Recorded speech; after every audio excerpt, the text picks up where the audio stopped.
Olha, a gente vai continuar falando sobre a tensão aqui na América Latina e vamos convidar agora para a nossa conversa importante, uma entrevista importante com Flávia Loss, que é professora de Relações Internacionais do Instituto Mauá de Tecnologia. Muito boa tarde, Flávia. Na semana passada, o chanceler venezuelano alertou que uma intervenção dos Estados Unidos também traria impactos para outros países da região, incluindo aqui o Brasil. Então, gostaria de te ouvir, sobre a sua avaliação sobre as possíveis consequências de uma intervenção americana aqui na Venezuela, nosso vizinho. E, claro, te desejar uma excelente tarde e obrigada por estar conosco mais uma vez.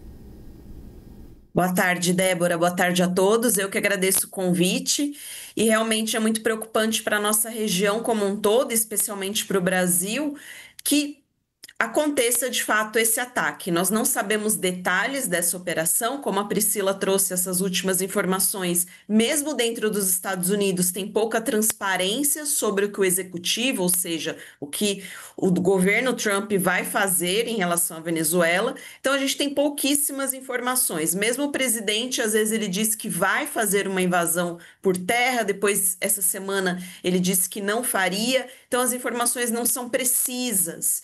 E não estão dentro também da lei doméstica dos Estados Unidos, não tem um amparo legal para isso e nem do direito internacional. Então, nós temos poucos elementos para saber o que vai acontecer no futuro. Agora, uma coisa é certa, assim como a ONU disse, esse tipo de ação contra narcotraficantes já aconteceu no passado e não deu resultado, não desse jeito que Donald Trump está fazendo, mas eu cito aqui a Iniciativa Andina e o próprio Plano Colômbia, que foi uma cooperação militar dos Estados Unidos junto ao governo da Colômbia na década de 90, início dos anos 2000, não deu certo. Então, o meio de combater o narcotráfico não é exatamente esse, até porque o grande risco aqui para a nossa região é que ele se espalhe. Ou seja, como não se trata de um ator estatal, justamente a gente chama de ator não estatal, e tem uma grande permeabilidade pelo nosso território, o risco desses cartéis e desses narcotraficantes se espalharem pela nossa região é enorme. Outro risco também, dependendo do que for acontecer nos próximos dias na Venezuela, é que a gente tenha uma guerra civil. Afinal de contas, as Forças Armadas da Venezuela, ainda que sejam bem menos poderosas do que a dos Estados Unidos, elas estão a favor do Maduro. Então, pode ter um embate não contra os Estados Unidos, porque o poder bélico é muito diferente, mas contra os opositores de Maduro, ou seja, da população contra a população. E a oposição na Venezuela, ela não é unida. Apesar da gente ter a figura da Maria Corina Machado, tem várias divisões dentro dessa oposição. Então, a chance desses grupos se armarem, criarem outras facções e entrarem em conflito é muito grande. Isso seria muito prejudicial, não só, como eu falei, por conta dos narcotraficantes que se espalhariam pela nossa região, mas refugiados. A gente tem que pensar também no grande drama humano que ocorreria para a população venezuelana, que vai ser a mais afetada com toda certeza. Sem dúvida. E essa tensão, professora, ela está em relação à Venezuela, está em relação à Colômbia também, e agora essa diversificação de ataques também no Pacífico, A gente, até a Priscila Yazbek me manda aqui a atualização do número de ataques e de mortos, porque já foram 15 ataques, 64 mortos no leste do Pacífico e no Mar do Caribe. E o último, professora, que a Priscila Yazbek acabou de me mandar, o último foi ontem e deixou 3 mortos. E não foi no Pacífico, não. Foi no mar ali, no Mar do Caribe. Então, quer dizer, a postura do presidente dos Estados Unidos, Donald Trump, a impressão que dá é que é um pouco errática na minha avaliação, que eu quero te ouvir, porque ele fala, ele dá a entender que sim, que está se preparando, a imprensa apurou em off, que há já alvos pré-definidos na Venezuela, e o presidente Donald Trump vem à tona para dizer, não vou invadir a Venezuela, não tem nada a ver, e aí fica... no Mar do Pacífico seria talvez mais assertiva as nossas incursões, e daí volta para o Mar do Caribe, enfim. dá uma certa dúvida, um vai e vem de Donald Trump que acaba confundindo a região aqui, né? O que está por trás disso, né? Como a senhora lê, professora, esse modo de agir, de negociar, enfim, de Donald Trump?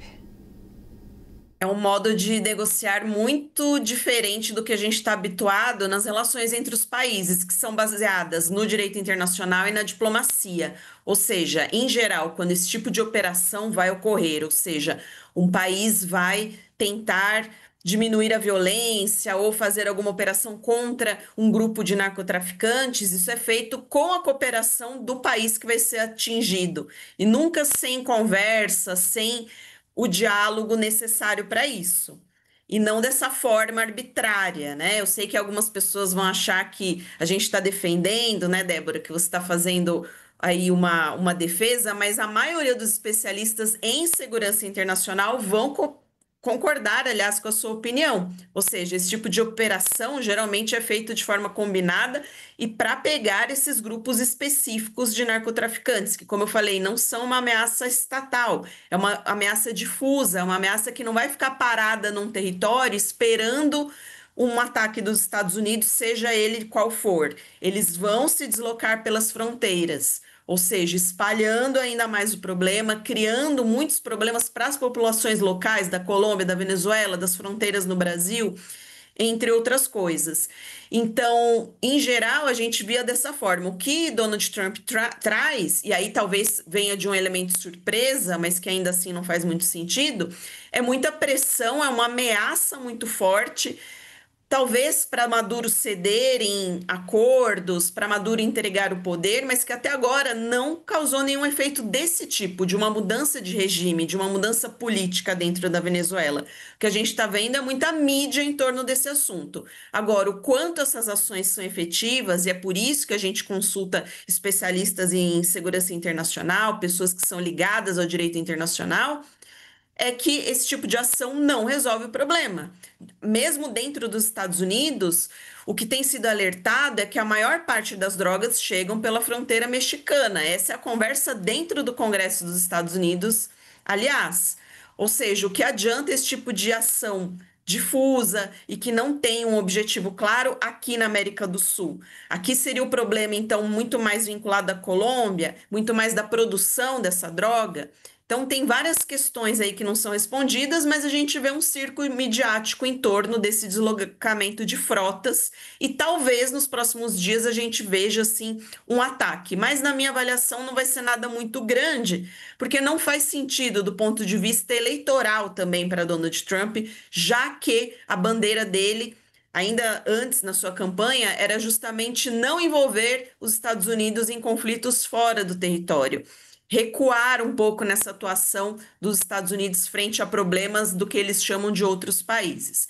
Então, pelo menos até agora, Débora, o que parece é uma grande demonstração de força e de mídia também por parte de Donald Trump. Professora, e para encerrar, uma última pergunta, né, numa abordagem mais política, o ditador Nicolás Maduro, ele diz que ele argumenta que Donald Trump quer mudança de regime na Venezuela, quer depor ele do poder. Qual seria, né, qual seria o objetivo de Donald Trump partindo dessa premissa? Por que Donald Trump lutaria contra o regime de Nicolás Maduro? Essa é uma questão interessante, até porque, obviamente, o Maduro se sentiu atingido porque ele está isolado pelo menos politicamente, desde das últimas eleições, quando a gente teve todo aquele problema eleitoral na Venezuela, inclusive com o Brasil, com outros países aqui da América do Sul.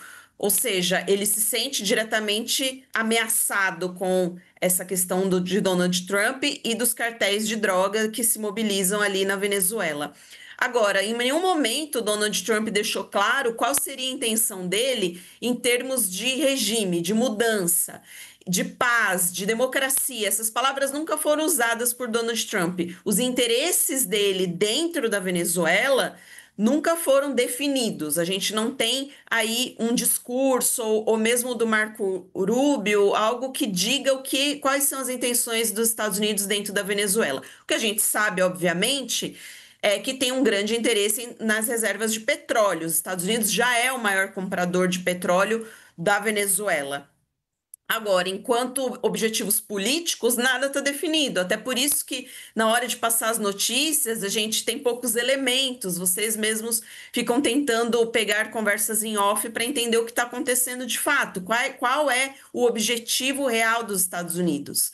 E o que a gente tem aí de palpável, justamente é o interesse no petróleo, o interesse sim de ter um governo mais alinhado ideologicamente aos Estados Unidos, e aí que certamente não seria Maduro, mas nenhuma demonstração de que os Estados Unidos têm intenção de realmente restaurar uma democracia, apoiar a Venezuela nessa mudança. Isso nunca foi falado. Então, a gente trabalha com esses elementos que saem dos próprios discursos, tanto de Donald Trump quanto da cúpula próxima a ele. Nós conversamos com Flávia Loss, professora de Relações Internacionais do Instituto Mauá de Tecnologia. Mais uma vez, professora, um grande prazer tê-la conosco na CNN. Um bom domingo para você. Prazer é meu, muito obrigada.